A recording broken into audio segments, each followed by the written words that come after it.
Muy buenos días.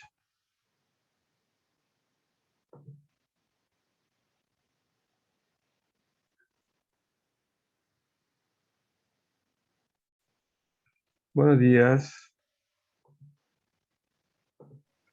Vamos a esperar un segundito a ver si se incorporan más estudiantes.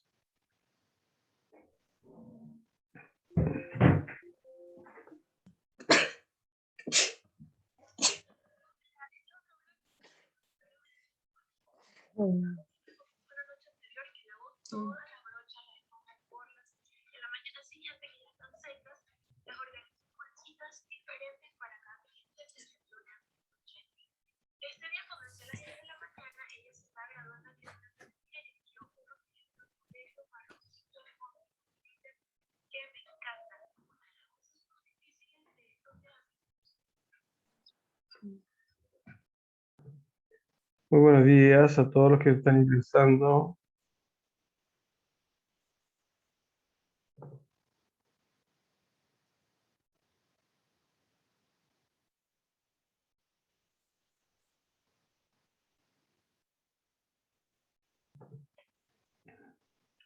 Sigo admitiendo, compañeros.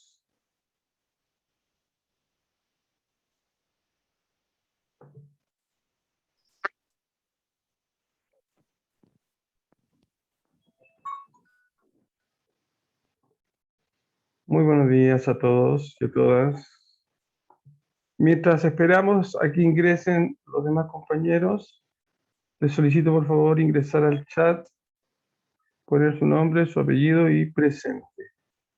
Recuerden que con eso yo verifico la lista, así que es fundamental que pongan su nombre, su apellido y presente. Muy bien, Eli.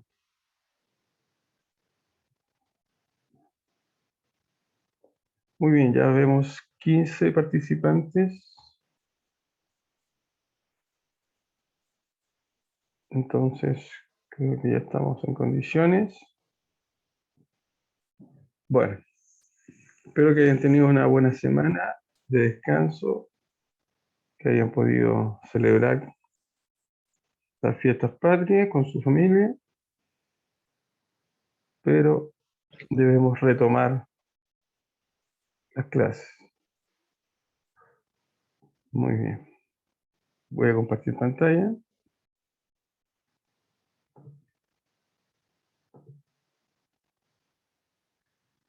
Un momento, voy a emitir a más.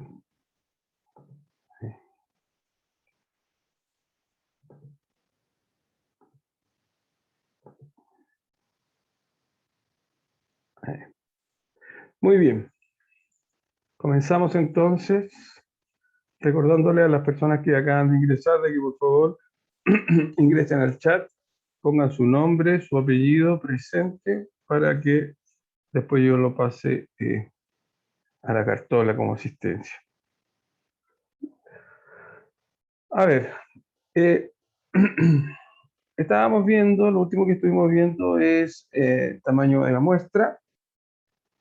Entonces recuerden que cuando uno quiera está en un proceso de investigación, una vez que ya define su problema de investigación, qué es lo que necesita investigar sobre algún tema específico, etcétera, lo primero que hace es definir una población. A partir de esta población, uno define una muestra, es decir, un tamaño de una muestra, y a partir de ese tamaño muestral, define alguna técnica de muestreo. Una vez que ya tengo definida mi muestra, entonces lo que hacemos es poder definir sobre esa muestra cuáles son nuestras variables de intereses, ¿ya? Yo necesito hacer un estudio sobre la percepción de los estudiantes, entonces mi variable de interés en este caso sería, por ejemplo, la percepción. Pero podría ser cualquier variable, ¿ya? Entonces, lo que vamos a hacer ahora es empezar a analizar, por ejemplo, los tipos de variable, cuáles son sus unidades de medida, perdón, sus estados de medida, sus escalas de medida. Entonces partimos diciendo de que las variables las podemos dividir en dos grandes mundos o dos grandes núcleos o dos grandes estadios, ¿ya? Tenemos las variables que son de corte cualitativo y tenemos las variables que son de corte cuantitativo, ¿ya? En el primer caso, si una variable es de corte cualitativo, estamos en presencia de una cualidad de algún fenómeno, ¿ya? Y una de las características es que este tipo de variables es una variable no numérica. Ahora hay que tener cuidado con eso, porque cuando uno dice variable no numérica, podría darse que la variable tenga un número, pero ese número es una máscara. Por ejemplo, si yo pongo el root como variable, aunque no tiene mucho sentido, pero si pongo yo pusiera el root como variable, eso, y el root es un número, ¿ya? Entonces uno diría, entonces deja de ser una variable cuantitativa. No, para que sea una variable eh, eh, cuantitativa, que en este caso es una variable que sí admite números, ¿ya? Esos números deben estar sujetos a poder eh, ser operados desde el punto de vista aritmético, ¿ya? Y por lo tanto, si yo tomo mi variable como el root, obviamente yo no puedo hacer ningún tipo de operación aritmética sobre ese número, ¿ya? No puedo calcular un promedio, no puedo sumar los root, etc. En ese sentido, sigue siendo una variable de tipo cualitativa. O por ejemplo, si yo dijera la placa patente vehicular, ¿ya? Eso es una máscara, ¿ya? Que está representado a través de símbolos numéricos, pero no es un número en el estricto sentido de que yo pueda hacer operaciones aritméticas. En ese caso, entonces estamos en presencia de una variable de tipo o de corte cualitativo. Y obviamente tenemos las otras variables que son de tipo cuantitativo, en donde estas variables sí son numéricas y sí admiten operaciones, esos números sí admiten operaciones, por ejemplo, la temperatura, la edad, el número de hermanos, la presión atmosférica, el número de palabras por minuto que lee, etc. ¿Ya? Esas son variables de tipo cuantitativo, ¿ya? Porque son numéricas que sí admiten operaciones aritméticas. Ahora, dentro de estas variables que son cuantitativas, tenemos una subdivisión dependiendo del dominio de esas variables o de esos números, mejor dicho. Tenemos las variables que son discretas y tenemos las variables que son continuas. En el primer caso, las variables discretas son aquellas que solo admiten un número entero, ¿ya? Solo admiten un número entero. Cuando estamos en presencia de variables en que solo admiten números enteros y ningún tipo de otro número, entonces decimos que esa es una variable discreta. Por ejemplo, número de pacientes que ingresan a un hospital en un cierto día. Entonces es una variable discreta porque solo admiten números enteros. O sea, puede que en un día vayan 0 personas, 1 persona, 10 personas, 1.000.000 de personas, 100.000 personas, pero no va a ir 7,8 personas, ¿ya? Por lo tanto, estamos ahí en presencia de una variable cuantitativa discreta, porque admite solo números enteros. En cambio, las variables cuantitativas continuas, son aquellas que admiten cualquier número real, ¿ya? Admiten entero, por supuesto, porque un entero también es un número real, pero además puede admitir números racionales, números decimales, números racionales, etc. Cualquier número real, cuando una variable admite cualquier número real, estamos en presencia entonces de una variable cuantitativa continua. En el caso anterior, solo admite números enteros, ¿ya? No puede admitir números decimales, fraccionarios, irracionales. No, solo números enteros. Es decir, que uno lo puede ir contando. Ahora bien, una vez que ya tengo determinada la caracterización de mi variable, el siguiente paso es poder determinar su escala de medida. Y aquí hay que tener cuidado, porque cuando yo hablo de escala de medida, no estoy hablando de unidad de medida. La unidad de medida es la unidad con que yo mido, ya mido mi variable. Por ejemplo, si estoy midiendo altura, entonces la unidad va a ser metros. Si estoy midiendo masa, entonces mi unidad va a ser kilogramos. ¿Ya? Si estoy midiendo, qué sé yo, velocidad, entonces la variable, o tiempo, la velocidad va a ser tiempo, la velocidad va a ser horas o minutos o sea. ¿Ya? Esas son unidades de medida. Lo que vamos a ver nosotros son las escalas de medida. ¿En qué grupo de escala se encuentra cada una de estas variables? Y para el primer caso, para el caso de que nuestras variables sean cualitativas, tenemos dos escalas, ¿ya? La escala nominal y la escala ordinal, ¿ya? Lo más simple es poder determinar la escala ordinal, ¿ya? La escala ordinal, porque como su nombre nos dice, genera de alguna forma un orden jerárquico implícito, ¿ya? Si una variable de corte cualitativo tiene asociado un orden jerárquico, entonces decimos que es una variable cualitativa ordinal. Si no tiene orden intrínseco, entonces decimos que es una variable escala nominal, ¿ya? Entonces no hay un grado de orden en la escala nominal, ¿ya?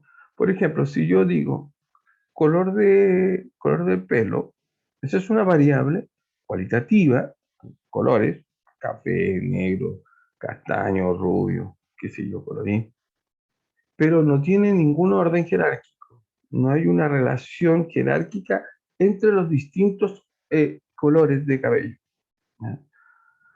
Ahora, por ejemplo, en la escala nominal, si yo quiero establecer el grado de dependencia de un fumador, yo puedo decir que es altamente dependiente, medianamente dependiente, no dependiente o ligeramente dependiente, etc. Ahí, si ustedes se pueden dar cuenta, hay un grado jerárquico, un grado de orden, más que de jerarquía tal vez, sino que de orden. Este va primero, este va segundo, este va tercero. Por ejemplo, si yo veo la escala socioeconómica, tenemos la escala A, la B, la C, la D, la E, ¿ya? Son escalas variables que son de carácter cualitativo, pero que hay una jerarquía, hay un orden. O sea, la primera es la que tiene más ingresos, la segunda, y así, y algunas combinaciones. En ese caso estamos en presencia de una escala ordinal.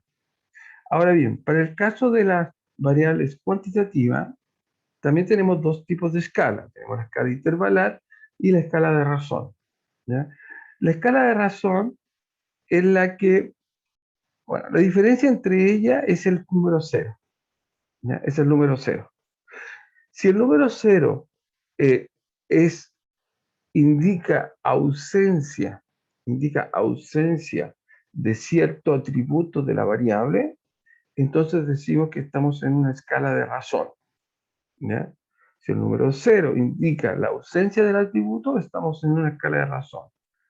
En cambio, si el número cero es un cero arbitrario, que no me indica ausencia, ¿ya? No me indica ausencia de cierto atributo, sino que me indica una frontera entre, por ejemplo, los positivos y los negativos, ¿ya? Entonces estamos en presencia de un intervalar.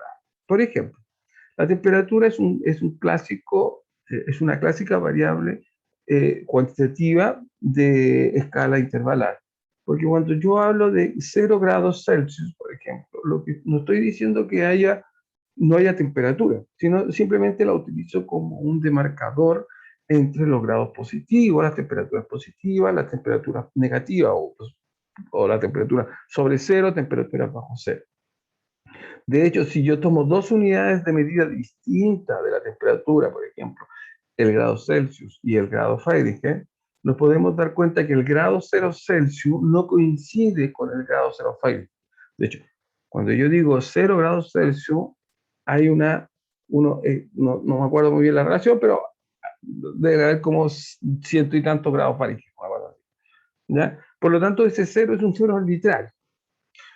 Sin embargo, por ejemplo, si yo quiero, si mi variable es número de pacientes que ingresan en la mañana a un centro de urgencia, entonces, si yo digo 0, eso significa efectivamente que hubo ausencia de pacientes, no hubo pacientes, ¿ya? En ese caso, el 0 es un 0 absoluto y me dice 0 absoluto, es decir, ausencia de cierto atributo. En este caso, 0 pacientes atendidos en urgencia en la mañana, ¿ya?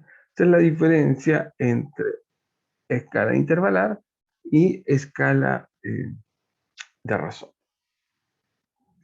Muy bien. Una vez que yo ya tengo definidas mis variables de estudio con las cuales yo voy a hacer mi investigación, el siguiente paso de nuestro proceso investigativo y de nuestro análisis estadístico es hacer el levantamiento de los datos, ¿ya? El trabajo de campo. Entonces nosotros vamos a hacer nuestro trabajo de campo, ¿no es cierto?, hacia nuestra muestra, que ya previamente tuvimos definida, tenemos nuestras variables, por lo tanto tomamos la información de nuestras variables. Y esa información se traduce en una matriz de diseño, una matriz de datos, en donde vamos a tener tantas columnas como variable nosotros estemos estudiando y tantas filas como tamaño de la muestra en la cual nosotros estuvimos trabajando. Eso es una matriz grande, ¿ya? De K columnas con N filas, donde las columnas son las variables de estudio y las filas son el tamaño de la muestra, ¿ya? Entonces, una vez que ya tengo esa matriz completita, gordita, entonces lo que uno hace es resumir esa información. Y una primera forma de resumir la información es a través de tablas de frecuencias, ¿ya? A través de tablas de frecuencia. Entonces, como lo dice la palabra, estas son tablas que permiten resumir la información a través de ciertas frecuencias. Las frecuencias son ciertas funciones asociadas a mis datos. Entonces vamos a asumir que nosotros tenemos una muestra de tamaño n y esa muestra de tamaño n la vamos a incorporar, la variable la vamos a incorporar en una tabla de frecuencia dividida en k clases, ¿ya?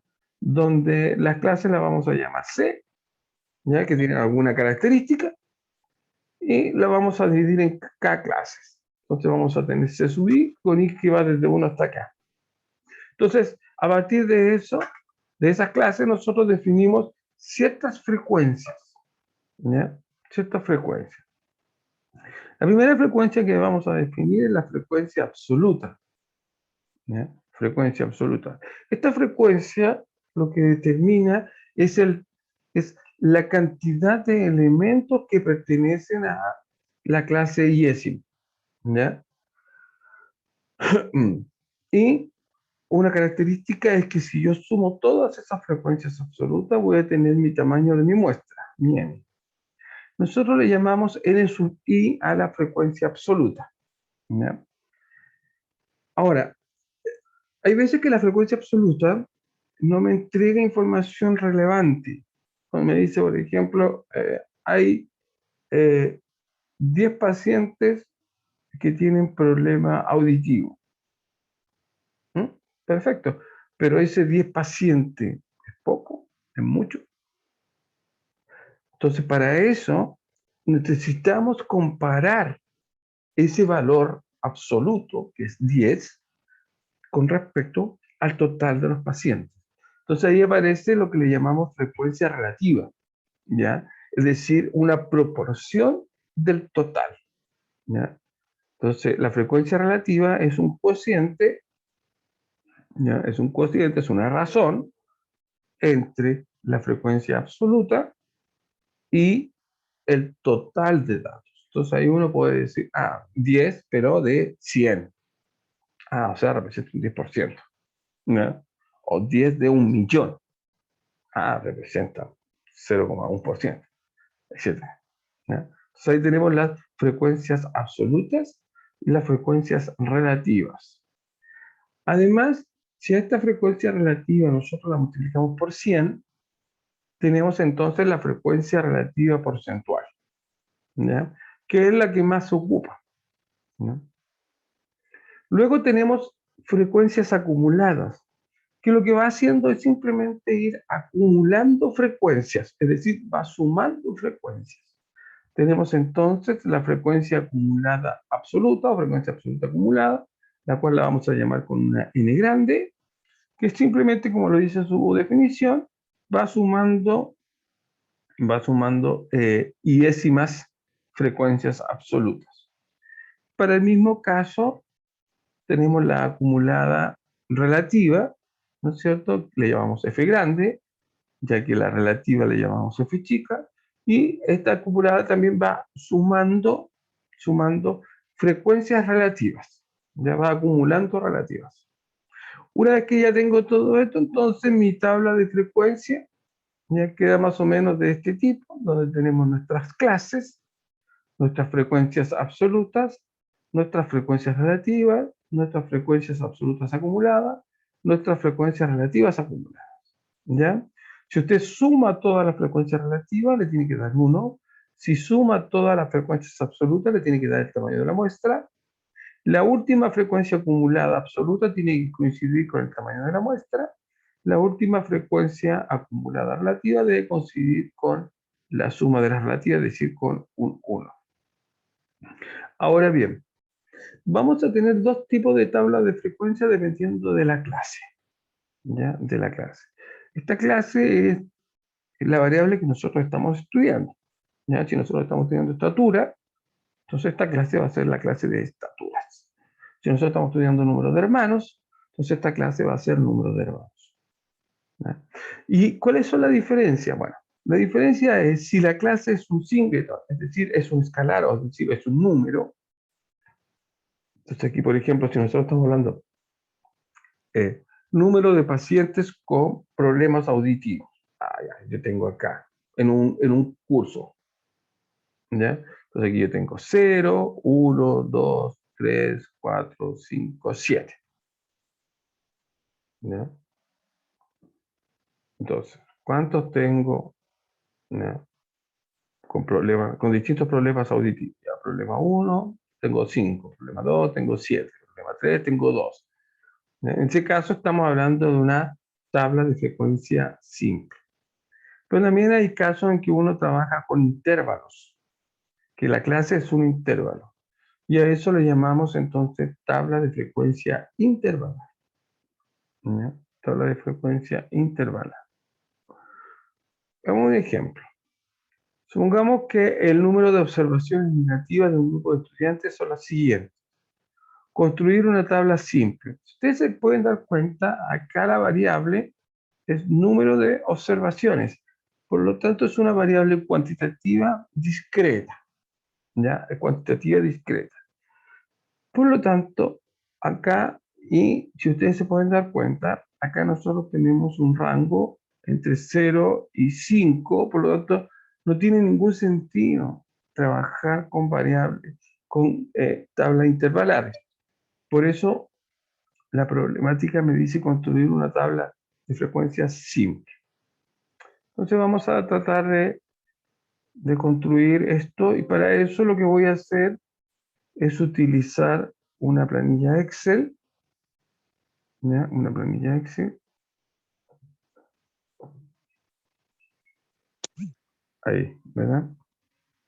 Acá tengo mis datos, número de observaciones. Entonces, simplemente lo que tenemos que hacer acá es poner nuestra clase. En este caso, nuestra clase es número de observaciones. Número de observaciones. Después tenemos la frecuencia absoluta. Voy a poner con minúscula, ¿ya? La frecuencia absoluta. Después tenemos esa frecuencia absoluta, es mi n chica. Después tenemos la frecuencia relativa. Esa es mi F chica. Vamos a agregar la frecuencia relativa porcentual, ya que a esa le vamos a poner F%. Después tenemos las acumuladas, ¿no es cierto? Tenemos la frecuencia absoluta acumulada, que es mi n grande. Ahí. Después tenemos la frecuencia eh, relativa acumulada, que es mi F grande. Y vamos a agregar también la frecuencia relativa porcentual, ¿no es cierto?, acumulada, que le vamos a llamar F%. Ahí. Tenemos todas esas observaciones, todas esas frecuencias. Ahí vamos a mover un poquito. Ahí. Entonces, fíjense que nuestra variable, número de observaciones, va desde 0 hasta 5. Ese es el rango en que se mueven, ese es el dominio, mejor dicho, ¿no es cierto?, en que se mueven nuestras variables. Entonces, simplemente acá en las clases, es una tabla simple, entonces ponemos nuestros singletons. En este caso, 0, 1, 2, 3, 4 y 5. ¿Ya? ¿Por qué hasta 5? Porque hasta 5 llega nuestros valores. Y ahora simplemente vamos viendo las frecuencias. La frecuencia absoluta, ¿ya? La frecuencia absoluta es, si es que, ¿no es cierto?, es el número de elementos que están contenidos en la clase, ¿ya? Entonces, tendríamos que ver cuántos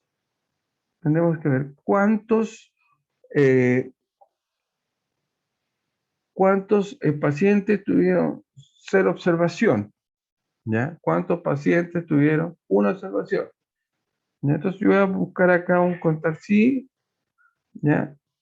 Acá, ese es mi rango, y el criterio es que haya tenido, por ejemplo, 0 observación.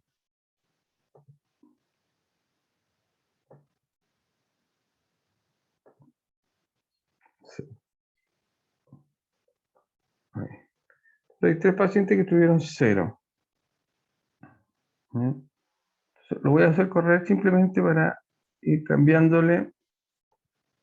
En este caso es 1, aunque podría seguirlo, pero 1. En este caso es... Ah, no me equivoqué. No, no lo voy a hacer así. Porque tendría que fijar eso. Bueno, entonces simplemente los vamos a contar hacia abajo.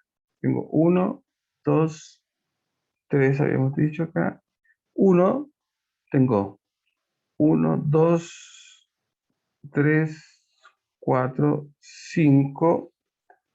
Con 2 tengo 1, 2, 3, 4, 5, 6, 6, 7, 7, 8.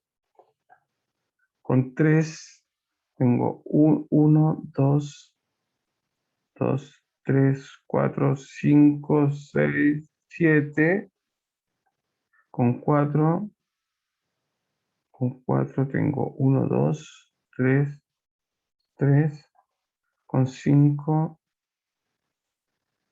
tengo 1, 2, 3, 4. Sumamos para ver si están todas. Siempre es importante sumar para ver si están todos los elementos. 30, perfecto. Están todos los elementos. Entonces ahí tenemos nuestra frecuencia absoluta. Después, para calcular la relativa, como dijimos, la relativa es una razón entre la absoluta y el total. Simplemente tomamos la frecuencia absoluta, la dividimos por el total, que en este caso es 30. ¿Ya? Ahí tenemos nuestras frecuencias relativas. Las frecuencias relativas porcentuales, basta simplemente tomar la frecuencia relativa y multiplicarla por 100. Tenemos la frecuencia relativa porcentual. Acá se me olvidó sumar. Si yo sumo acá, me tiene que dar 1 siempre. La suma de todas las relativas, me tiene que dar siempre 1. Ahí. Y la suma de todas las relativas porcentuales me tiene que dar 100. Ahora, las frecuencias acumuladas, simplemente lo que voy haciendo es sumando. Entonces, la primera acumulada, absoluta acumulada, coincide con la primera absoluta, que en este caso es 3. Y después simplemente voy sumando. Al 3 le sumo 5. Después al 8 le sumo 8. Al 16,